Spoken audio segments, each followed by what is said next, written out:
الحمد لله رب العالمين والعاقبة للمتقين ولا عدوان إلا على الظالمين رب اشرح لي صدري ويسر لي أمري واحلل عقدة من لساني يفقهوا قولي.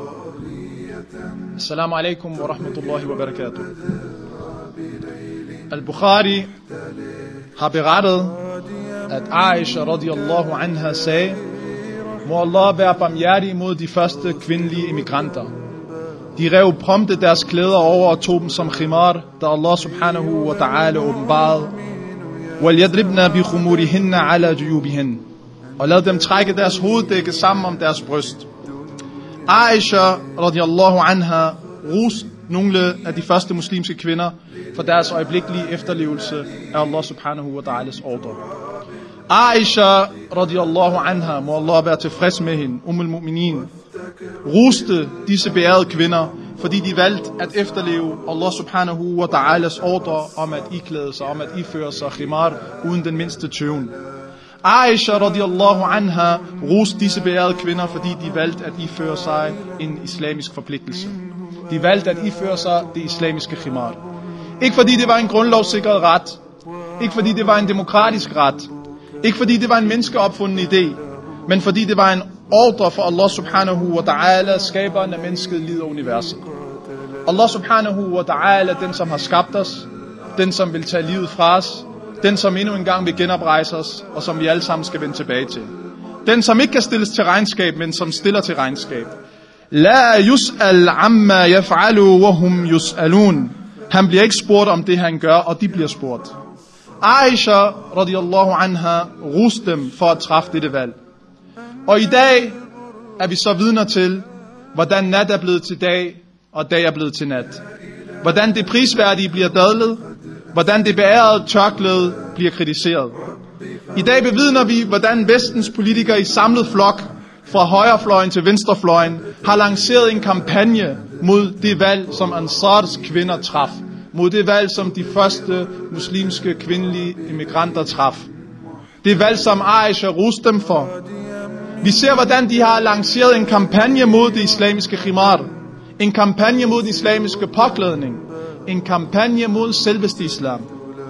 I den forbindelse ser jeg det nødvendigt at fremhæve en række af punkter. Først og fremmest er det jo indlysende, at diskussionen om hvor og hvorvidt man bør tillade det islamiske tørklæde i sig selv er en falliterklæring fra den ideologi, som hersker i Vesten i dag.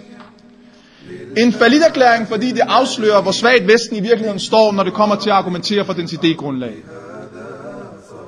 På trods af dens overvældende hjælpemidler, altså Vestens overvældende hjælpemidler, i form af medier, uddannelsesinstitutioner, foreninger, foredrag, diverse publikationer, så har Vesten ikke formået at overbevise små muslimske piger og voksne muslimske kvinder om til fulde at omfavne Vestens sekularisme og friheder.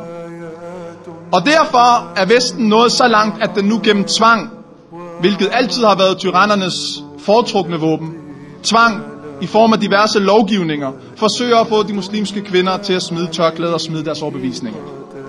Med andre ord, gennem lovgivning ønsker man at få de muslimske piger og kvinder til at smide det, de bærer på deres hoveder, og det, de bærer i deres hoveder. Det er selvfølgelig vigtigt i den her sammenhæng at påpege den kendsgerning, at tørklædet i sig selv ikke er det virkelige problem for Vesten.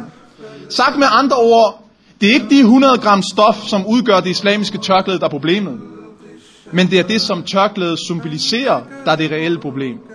Det er den sang, som vi hører om og om igen fra samtlige politikere, at de ikke bryder sig om det, som tørklædet symboliserer. Inden vi diskuterer, hvad tørklædet symboliserer, så er det vigtigt endnu en gang at understrege, at når som helst man med tvang forsøger at få folk til at opgive deres overbevisninger, så er det jo udtryk for svaghed. Og svagheden til syne kommer kun endnu mere og endnu kraftigere, når man gør det her, når man tvinger folk under påskud af frihed. Fordi i sådan et tilfælde har man ikke kun gjort sig skyldig i at udvise svaghed, men man er kommet med selvmodsigelser, inkonsistente udsagn, og man har handlet på en måde, som allerbedst kan defineres og betegnes og beskrives som hykleri. Derfor er den verserende debat om tørklæder på alle måder udtryk for Vestens svaghed, dens manglende evne til at overbevise om sandheden af dens ideologi, samt dens tydelige hykleri. I dag fører man en integrationspolitik i Vesten, som bedst kan udtrykkes gennem ordsproget skik, følge eller land fly. Med andre ord, bliv integreret eller rejs. Det vil sige en mere humanistisk udgave af den politik, man førte i Andalusien, hvor man nedslagtede muslimer efter at have stillet dem over for et andet valg, der hed skik, følge eller dø. Det vil sige blive integreret, opgive jeres overbevisninger, forlade jeres islam eller dø. Nu er der sikkert dem, der vil påstå, at det jeg siger nu er alt for hårdt. Det er ude af trit med virkeligheden. Det er overdrevet.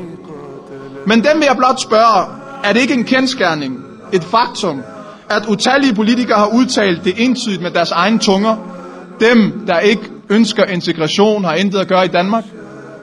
Dertil kommer det klima, der er skabt, og de konkrete initiativer, som udføres for at mistænkeliggøre og kriminalisere enhver, der vælger at adoptere og forholde sig til den islamiske verdensanskuelse. Det er først og fremmest i det her lys, at diskussionen om tørklædet skal ses. Hvad symboliserer tørklædet? Om og om igen hører vi fra diverse politikere, kunstnere og såkaldte intellektuelle, at tørklædet symboliserer undertrykkelse, manglende ligestilling og et totalitært verdenssyn. Hermed påstår de implicit, at kvinden i Vesten har opnået frihed og lever i fred og fordragelighed. At kvinden i Vesten er et ideale for efterlevelse. Fordi kvinden i Vesten er fri, respekteret og værdsat. Men det her må desværre siges mere end noget andet at være en myte, frem for en faktuel kendsgerning. Den, der ser lidt dybere på de vestlige samfund, vil finde, at kvinderne i Vesten mere end noget andet vurderes alene ud fra deres skønhed. Ikke deres intelligens, ikke deres evner, ikke deres kompetencer, men først og fremmest deres skønhed. Og desværre er der mange kvinder, der vurderer sig selv ud fra et ideal, som er fastlagt af skønhedsbranchen, hvilket har medført alvorlige problemer i de vestlige samfund, såsom anoreksi og bulimi. I Danmark siges det, at 10 gange så mange kvinder som mænd lider af spiseforstyrrelse. Germaine Greer, som er en vestlig feminist og forfatter, skriver i sin bog Den hele kvinde, og jeg citerer: enhver kvinde ved, at uanset alle hendes andre opnåelser, så er hun en fiasko, hvis hun ikke er smuk. Årsagen til, at kvinder i Vesten har en tendens til at anskue dem selv først og fremmest ud for udseende, evaluere dem selv først og fremmest ud for udseende, er den samme årsag, der gør, at mænd i de vestlige samfund først og fremmest anskuer kvinden ud fra en skønhed. Nemlig de værdier og idéer, som mændene og kvinderne i Vesten adopterer og deler. Frihed. Ligesom kvinden forstår og adopterer frihed, og dermed afgør, at hun er fri til at klæde sig, som hun vil.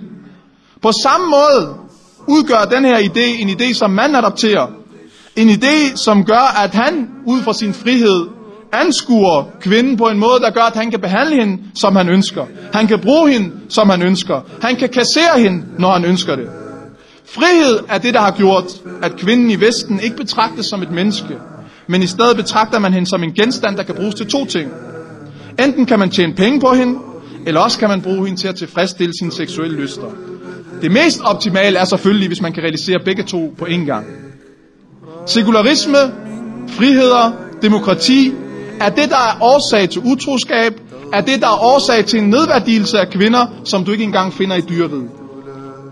At adoptere de her friheder vil uundgåeligt føre til, at man tilbyder ens egne lyster og begær. Og dermed vil man synke ned til et stadie, hvor man opfylder sine instinkter og organiske behov på en ukontrolleret, hæmningsløs måde. Allah subhanahu wa ta'ala siger i den beærede bog: أَرَأَيْتَ مَنِ اتَّخَذَ إِلَهَهُ هَوَى أَفَأَنْتَ تَكُونَ عَلَيْهِ وَكِيلًا أَمْ تَحْسَبُ أَنَّ أَكْثَرَهُمْ يَسْمَعُونَ أَوْ يَعْقِلُونَ إِنْ هُمْ إِلَّا كَالْأَنْعَامِ بَلْ هُمْ أَضَلُّ السَّبِيلِ. Har du set ham, som har taget sine egne lyster og begær som Gud? Vil du da være hans beskytter? Eller tror du, at de fleste af dem hører eller opfatter?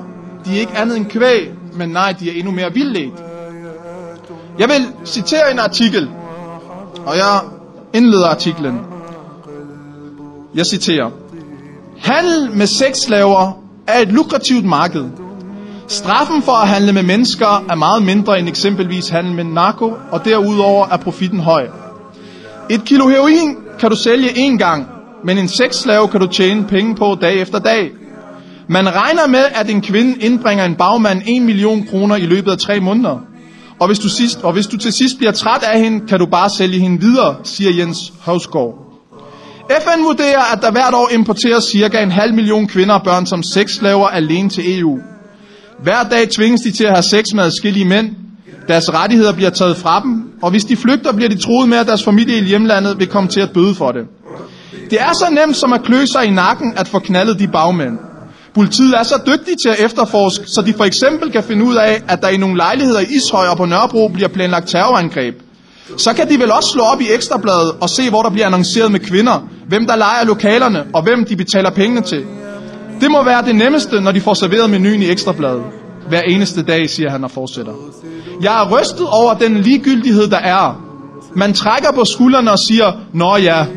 Jeg ringede til politiet den anden dag for at høre, hvordan situationen er med de rumænske piger på Halmtorvet.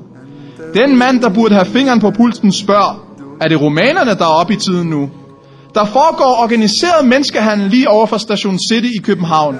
Og så sidder politifolkene og spiser citronmånen, men dybest set er det ikke politiet, der har skylden. Det er politikerne, der ikke prioriterer problemet højt nok.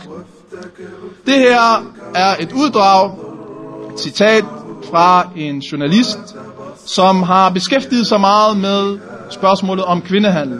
I 2006 blev han indstillet til Cavlingprisen, og han har blandt andet skrevet en bog, som hedder Solgt til sex. I lyset af det her, som bliver nævnt i artiklen, så er det jo ikke mærkeligt, at man som en overskrift kunne læse på BT, da de førte en kampagne i forhold til denne her sexhandel.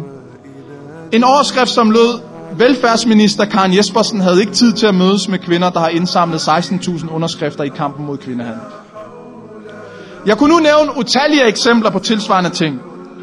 Men for at sikre mig, at der ikke sidder nogen tilbage med en forestilling om, at ting som kvindehandel og sexindustrien ikke er en direkte udløber og en konsekvens af vestens syn på kvinden, så lad mig pege på en række punkter. Op igennem 80'erne og 90'erne var der et voldsomt boom i retssager, hvor kvinder lagde sag an mod deres arbejdsgiver. Fordi de var blevet fyret med den begrundelse, at de var blevet for tykke, for gamle eller simpelthen ikke længere var attraktive at se på. Den eneste branche i Vesten, hvor kvinden konstant og konsekvent får udbetalt mere end manden, er modebranchen og prostitution. Naomi Wolf skriver i en bog kaldet Skønhedsmyten, og jeg citerer, en økonomi, der er afhængig af slaveri, har brug for at promovere billeder af slaver, der retfærdiggør selve slaveinstitutionen. Det vil sige, med andre ord, en økonomi, som tjener milliarder af kroner på at fastlægge bestemte skønhedsidealer og presse kvinder til at efterstræbe og efterleve de her, har behov for at iscenesætte hele det her spørgsmål om skønhed som noget glansfuldt, som noget smukt. Da jeg gik ud hjemmefra i dag, så valgte jeg at kaste et blik hen over Tekst-TV's nyheder. Og der kunne jeg ud over at læse, at politiet efterlyser en 14-årig anoreksiramt pige, som er stukket af fra Næstved sygehus og som betragtes som selvmordstruet, også læs følgende under overskriften masser af uønsket sex blandt unge.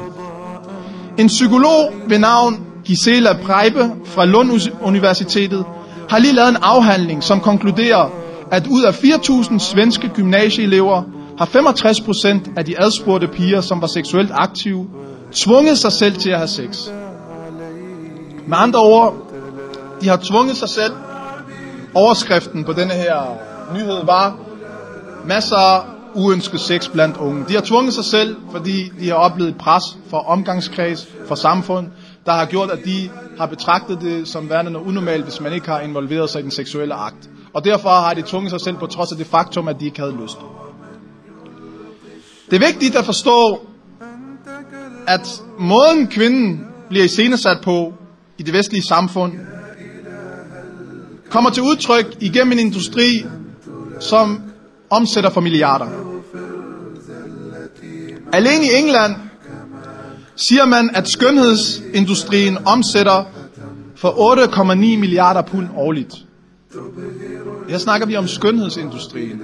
Det vil sige kosmetiske produkter osv. Vi snakker ikke om prostitution osv. Ikke sexindustrien, skønhedsindustrien.